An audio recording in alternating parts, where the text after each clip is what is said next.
Good morning and welcome. It's been a fantastic few days. I'm really quite excited and I've been really looking forward to this. I remember a great quote that I used and have read a few years ago, which came from Walt Disney, who said, "You can dream, you can create, and you can design and build the most wonderful place in the world, but it requires people to turn that dream into reality." And I'm very fortunate today to be able to introduce to you somebody called Marc, who will spend time talking about what they actually do, because he runs an organisation in the town that I live in called Sea Change. It's been innovative, it's been different, and it's been new. So a very, very warm welcome to Marc. Hello, Martin. Hi. Great of you to come. It really is good. And I do apologise because I actually introduced myself to you by bombing you just before you were going to do your garden party. No, it's not a problem at all. But yeah, it was a busy day. It was a great day. We had lots of people there, lots of new friends, lots of new faces that we met. And you were one of them. Okay, good. I think it's very, very innovative and it's very, very different. And I love all the work that you've done to create this brand and this identity around what it is that you do. Thank you.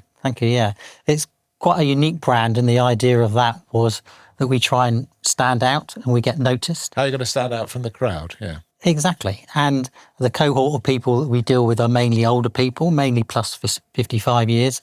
But we do have a nursery as well. So we do have younger years for intergenerational work. But in actual fact, why should our branding be a little bit boring and a little bit dull because we deal with older people? No, older people are just as vibrant and just as young at heart. So that's why our branding is exactly the same. Okay, if I go back to the Walt Disney quote, which was, you can create, you can design, and you can build. Did you always have a strong vision when you started about what it was you were trying to build? No, not in all honesty. It's been an organic process over the years from when we started. We started back in 2017 when the hospital was originally closed for a number of years and then reopened. So this was a small cottage hospital? Yeah, Budleigh is a cottage hospital built in around 1887 by Lord Roll. Yeah, now Lord Clinton family, still on the estate. Okay. It was built when the railway came into Budleigh, and the local community paid subs towards the hospital, in which case they could use the facilities of that hospital. Okay. And then in 1942, it got subsumed into the NHS and has been owned and run by the NHS since then, until they decided to close it in around 2014. So they closed it as a hospital in 2014?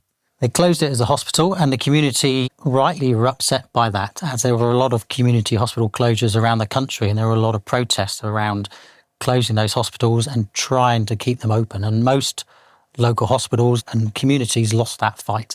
Budleigh didn't. Budleigh won its fight by coming up with a different model, a different health and wellbeing hub model. And that worked, and the community have got involved in that, and the NHS saw how good that model could be and thankfully ran with it. So you think, in a way, it was organic and growth was organic and so forth. So from the very beginning, you didn't have this passionate vision about driving something. It began to grow over time as you were assimilated into the organisation. Exactly. It took a lot of real energy from the local community and a few individuals in particular to get it up and running. And we partnered with a sister charity, if you like, called West Bank, based in Exminster. And they gave advice and guidance about how we should work and what we should aim for. But it became clear over a number of years that we needed to try and make it sustainable.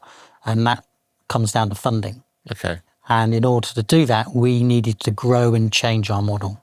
So behind this, the driver, as I said from the Walt Disney bit, it requires an individual or a person to turn that dream into reality. So here's Marc. So where did Marc come from? Where did you grow up? What did you do? Tell us a little bit about you.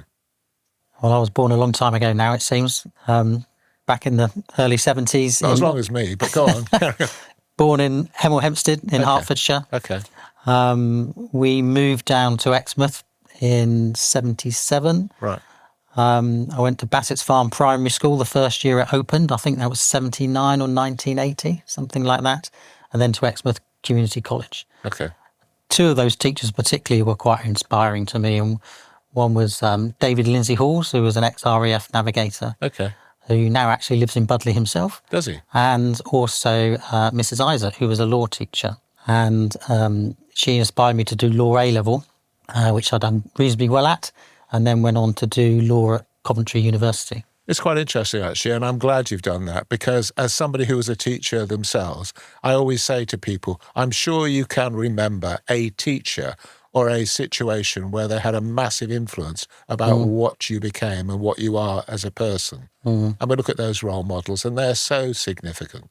No, they are completely. And I think they kind of defined me and sent me on a path, whereas up until then, I think most of the children at school were kind of a little bit lost because there's just so many children, and some are extremely intelligent and they seem to know that path, and most don't. They seem a little bit lost, I think. So you do need that guidance. When we're talking about scale, though, and there were so many, I mean, it was an enormous school. I mean, I taught in a school where I had at one stage like 13 groups in a particular year group, and the size of it can become quite daunting, and people can get lost in that. Yeah, and I think that's the case. And I think the intelligent people will always really succeed, and maybe the people at the bottom will get a lot of help. And there's that cohort in the middle where I describe myself as, that are just kind of drifting along without the really good help of being in plus Passion classes. and purpose about what you're doing. Yeah, exactly. And I think those teachers, particularly David, taught me as a sixth form tutor, and he was quite inspiring around what he'd done. He had been a RAF navigator in the Falklands, left, joined the police for a number of years, and then become a teacher. And I just found that really motivating. So, Mark, stand back and tell me and describe yourself as a kid at school. What were you like? I think you're better off asking other people that, I think. But I was probably a bit of a surfer dude, I think. I had quite long hair down to my shoulders, quite bleachy blondie. So you joined the ex-male surfing group Well, with little beach buggies and whatever. I remember, because I have two cousins who grew up, you probably know them actually, they were part of that surfing fraternity who grew up in Exmouth. Yeah. Well, if we had any surf, I might have joined them. But I lived down the docks, so we were heavily into the sea and boating and jet skiing at the time, things like that. So all of our friends lived in the same sort of area. So every summer and after school, it was all about playing in the sea and being on the beach and playing music. Idyllic. So here's Mark, who now at school and so forth eventually gets to a position where, what was it? What do you think the spark was? Was it those two teachers, or was it just the subjects that sparked you then to go, I'm going to go and do something with my life? I think David gave me that spark to say that I can actually go and do something positive. I remember going to the RAF recruiting centre in Exeter just because of him, just to see what opportunities there were there.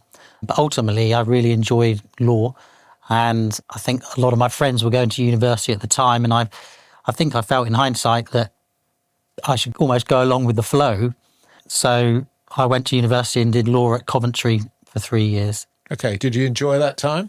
I loved that time. Yeah, no, it was a great time. And despite what everybody says, Coventry is an amazing place, especially as a student, and especially to live there. It's got a real family feel to it, mainly because of, the ring road hems everything in, and that's where everything is, all in one place. Right. And the university then was really starting to expand, and there are a lot of international students, and I met a lot of great people, and the course was really good. Okay, so the credit for you actually getting your act together and doing some work were those two inspirational teachers? Without doubt. Yeah, completely without doubt.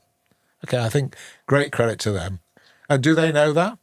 I don't know if they do, to be honest. I see David now and again. I would hope he would know and guess. We always have good conversations.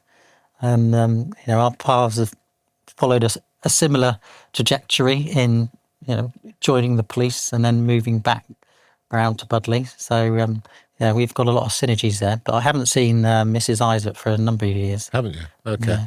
I think actually closing that circle and actually making that sort of impression it's like the story of people recognising how impressionable people make such a difference in their lives. Yeah. Yes, and now you mention it, I think that's something I should do actually, is close that circle. So I will make an opportunity to That'd be fulfill great. that. I think Yeah. they would be so delighted to be able to do that. Yeah, I think teachers are fundamental, aren't they? Well, it goes back to that transactional relationship I was talking about, in that, in actual fact, the benefit for me wasn't actually the teaching. It wasn't what I learned from an academic perspective. It was what I was inspired to do by David. Okay, so you're inspired to go to university, and you go to university and you do your degree. And did you have an idea of what you were going to do then? Not really. I mean, obviously, if you're going to do a degree in law, the next step is you're going to become a solicitor of some sort. And it taught me I didn't want to do that, ironically. I enjoyed the course. I enjoyed learning it. A lot of it was quite boring, I would say, around property and trusts and conveyancing. It really is quite dull, and that didn't inspire me or motivate me to really learn it in a good way. Okay. So I knew I didn't want to be a solicitor. So we've now got Mark, who's driving himself down a cul-de-sac into a dead end and actually not knowing what he's going to do. So where did the turning point come about? I had a mentor when I was growing up called Ted, and he was the technical editor for the Financial Times. Oh, wow. A very interesting chap, led an amazing life, born in Holland and lived in France, moved to England after the war, worked on the development of the early nuclear power stations. And him and his wife lived across the road from us. Okay. And I spent quite a lot of time with him trying to learn French and failing miserably at it. But we built up a really good relationship. And he said, it's the prison service or the police, make your mind up, because I've sent off an application form for both. And I didn't fancy the prison service. So I applied for the police, and much to my shock, got 2 offers back from the police.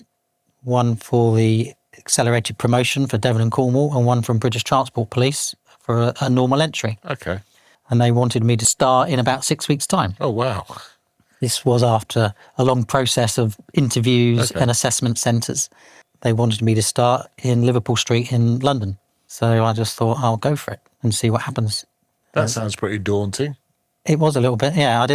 I knew a little bit about London. I'm born in Hertfordshire and went back a few times with see my relatives. So what was the young Mark, now with his law degree, about to join the police? Just give us a feeling and an atmosphere about what those first impressions were. Liverpool Street is based in the City of London. Okay. So it's in the corporate centre. Right. So that part of London is extremely clean and crisp. That's where all the posh people go, is it? It's where all the city traders are. Oh, okay. And so there's a lot of money in that area. So it's not the traditional London. Okay. But that's where we were based at Liverpool Street. But we covered all the mainline trains that went out to Southend and up to Stansted and Colchester. And that covered a variety of different places from, Hackney and Dalston. All those areas are kind of inner central London, which were completely different from the city. So take me through that journey, day one. Okay, you get on a train to go down to London. Talk me through it. What actually happened?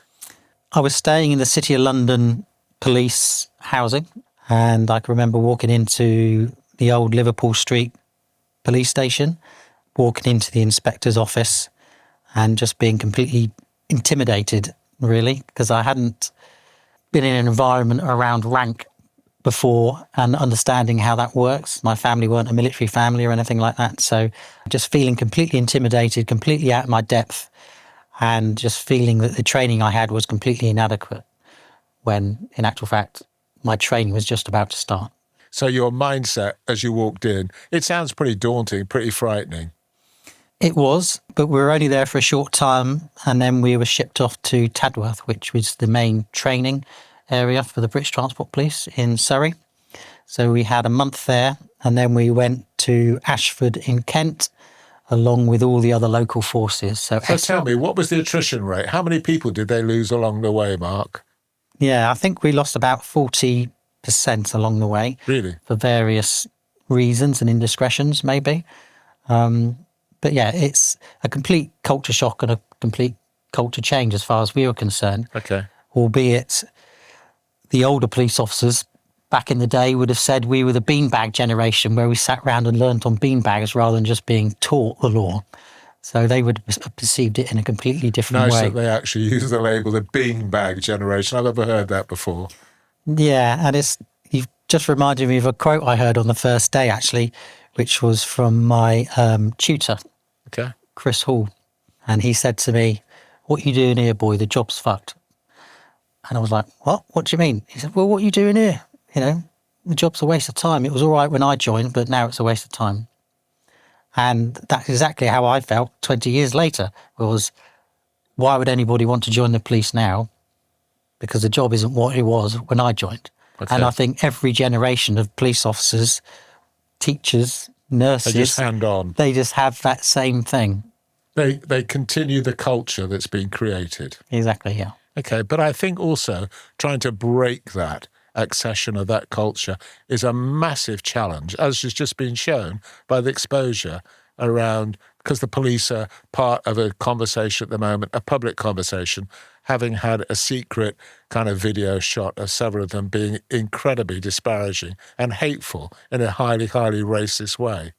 That culture gets imbued within an organisation. Did it feel like going to university, but you're all not just there to do a degree and have a great time, you're there to do the police or join the police?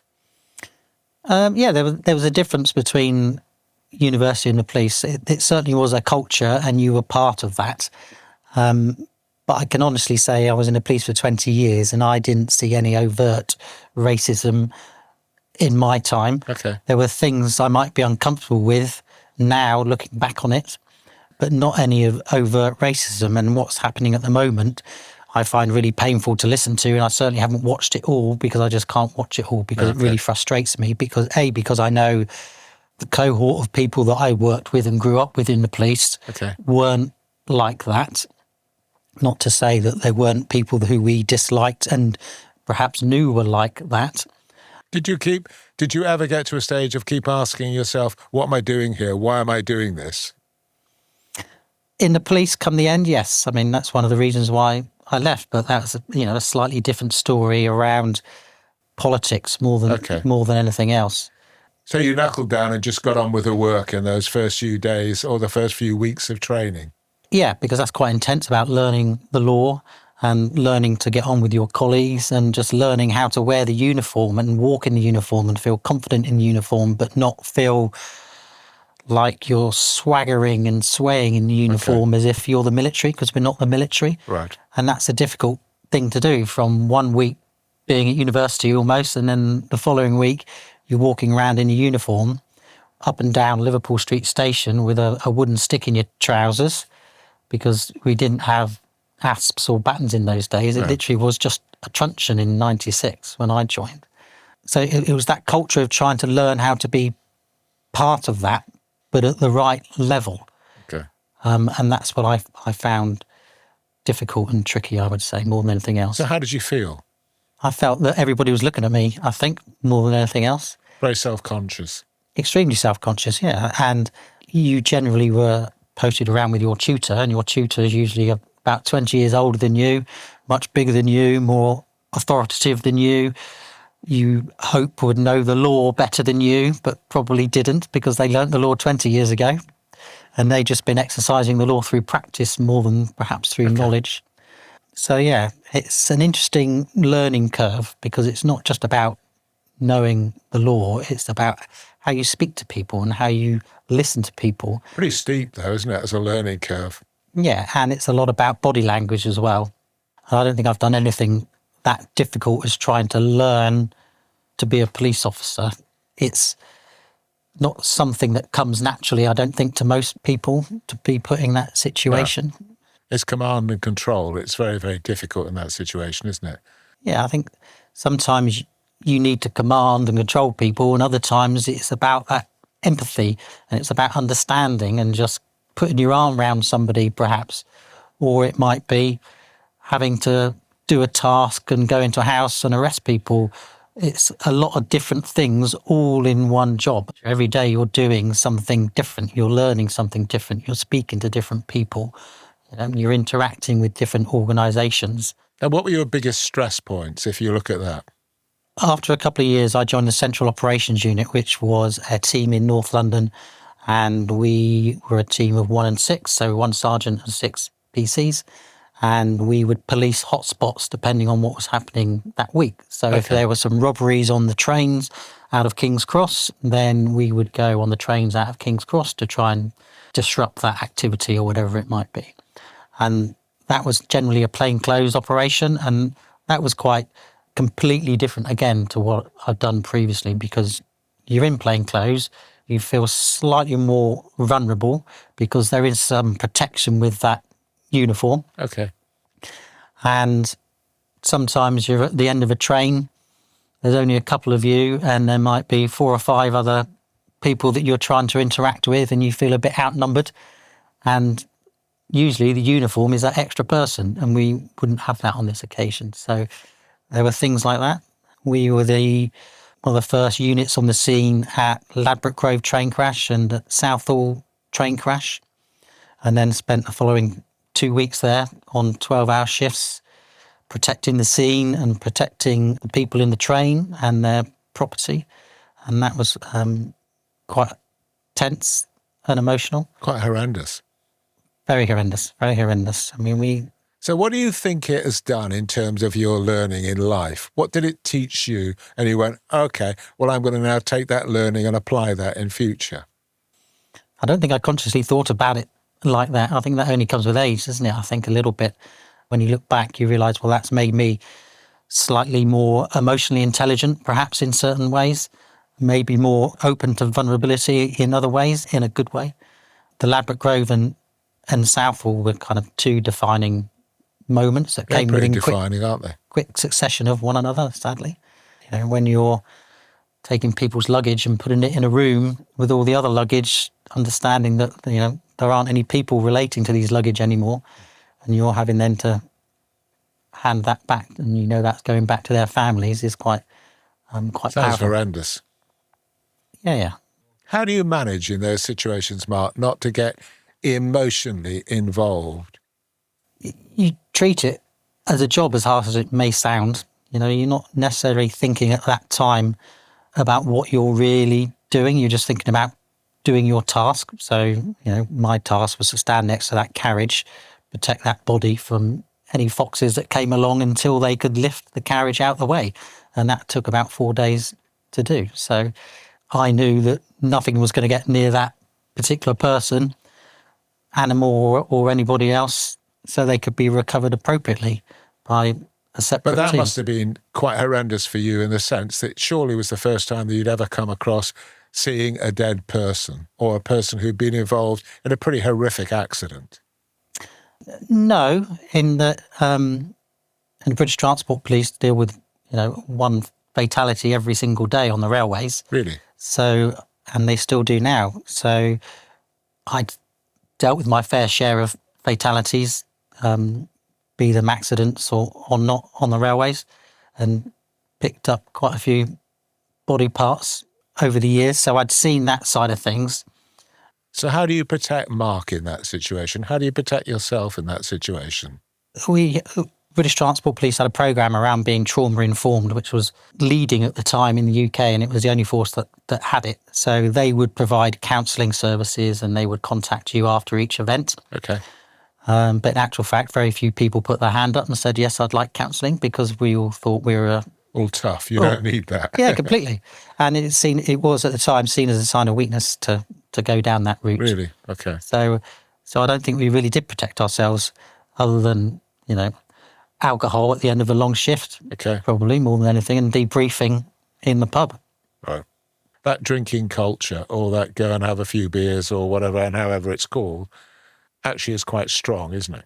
It is, and in certain respects it's quite useful, because you need to decompress somehow. And if you've spent 7 nights stood next to that train, and then at 8 o'clock in the morning you're in the meat market in the city of London, right, having a few beers, just trying to talk it all through in a kind of blokey sort of way, I would say, that's important, because otherwise you go home, put on the telly, make tea with your partner and try and pretend everything's normal and say you've had a nice day.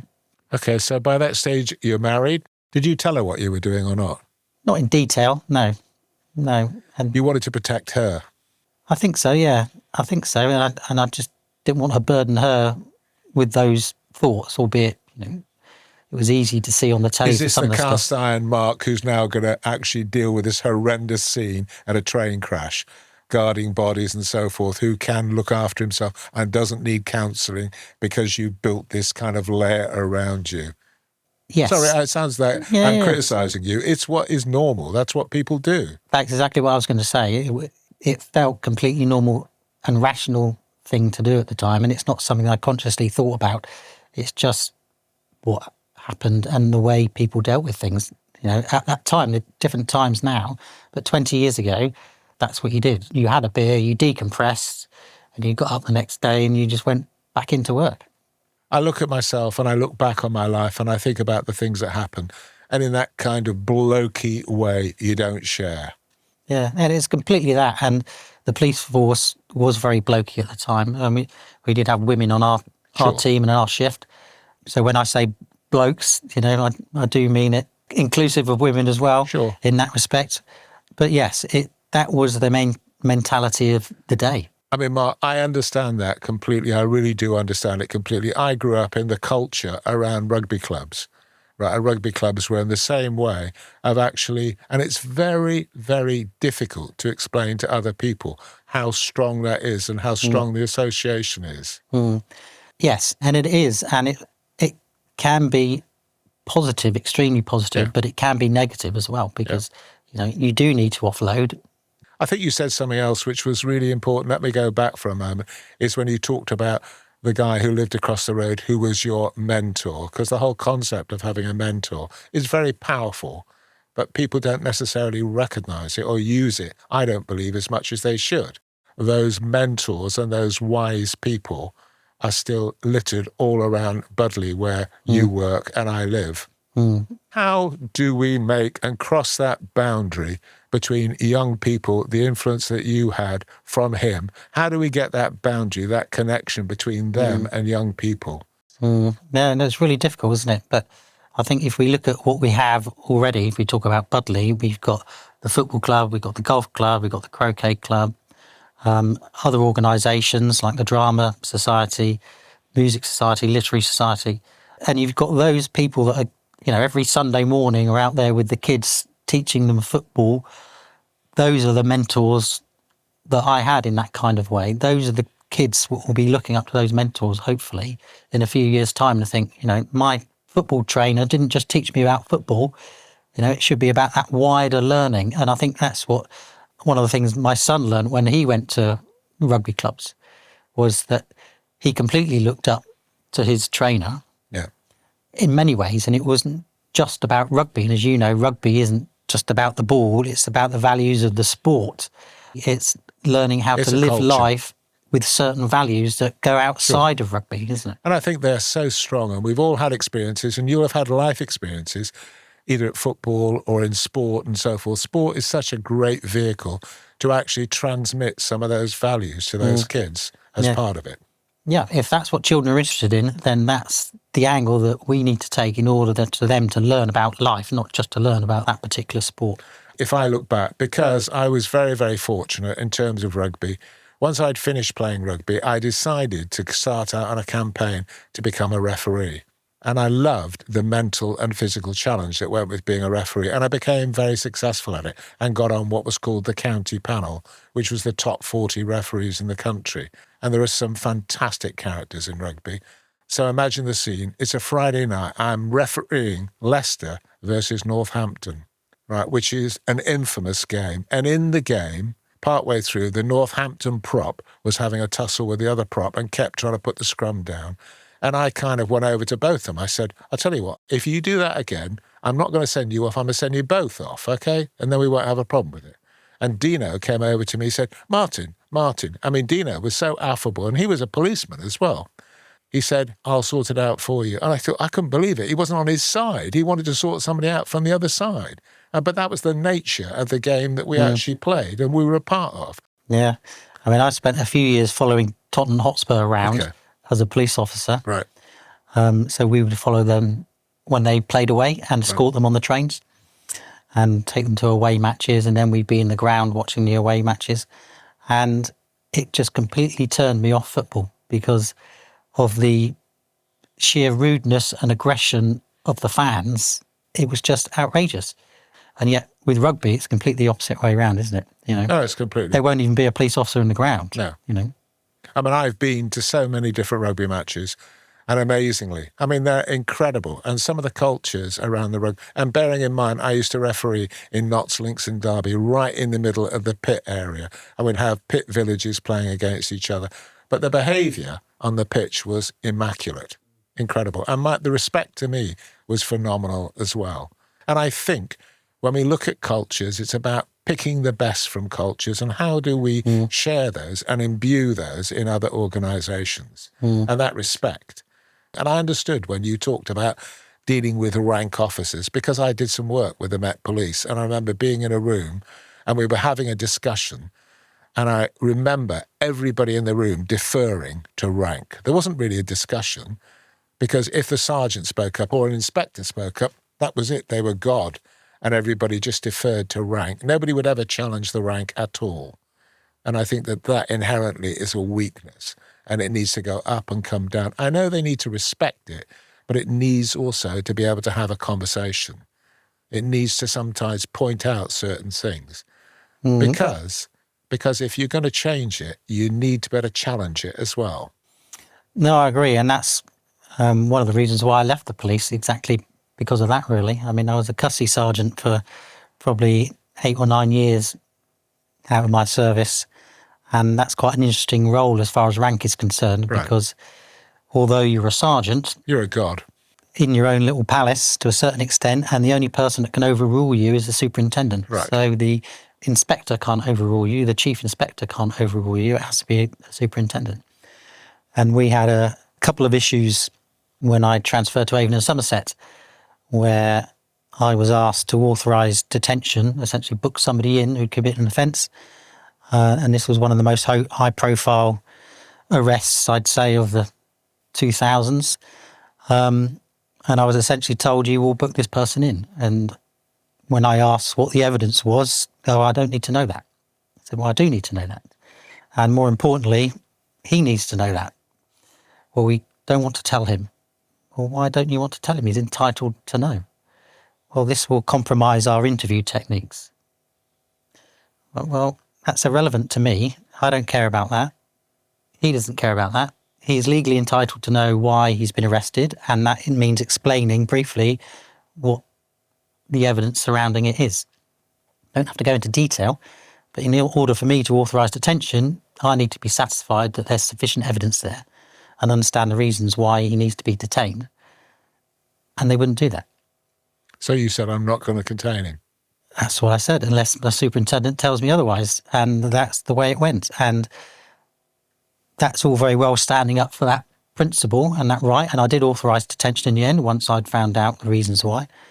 But of course, in a rank structured organisation, although they would say I was being pedantically correct, I was just following the correct procedure, which you do for a shoplifter or which you do for some high-profile offence like this. And it didn't go down very well, let's say, with most people. I can imagine you felt yourself as though it was you versus the organisation, which is now trying to gang up and actually say you can't do this and actually putting lots of pressure on you as well. Exactly, because, after that, are they going to promote me to inspector? It turns out not. They come up with various reasons about why they don't think I should be promoted, even though, my cohort did get promoted and there was no reason why, and I had more experience than they did. But that's just the way it is. But it's not necessarily a meritorious organisation in that sense. And teaching was no different either. No, certainly not. I wouldn't go as far as saying it's jobs for the boys. It certainly was when I started. But it's not, the promotion process isn't as open and transparent as it should be. That's for sure. I remember actually going for an interview. And I think when I went to the interview, there were lots of parents who were also part of the panel doing the interview. This was for quite a senior position. And basically, I didn't get the job. And one of the parents, and I used to teach their son, came to see me afterwards. He said, Martin, the whole thing was completely fabricated. They had already decided who they were going to put in the position. He said, you were brilliant.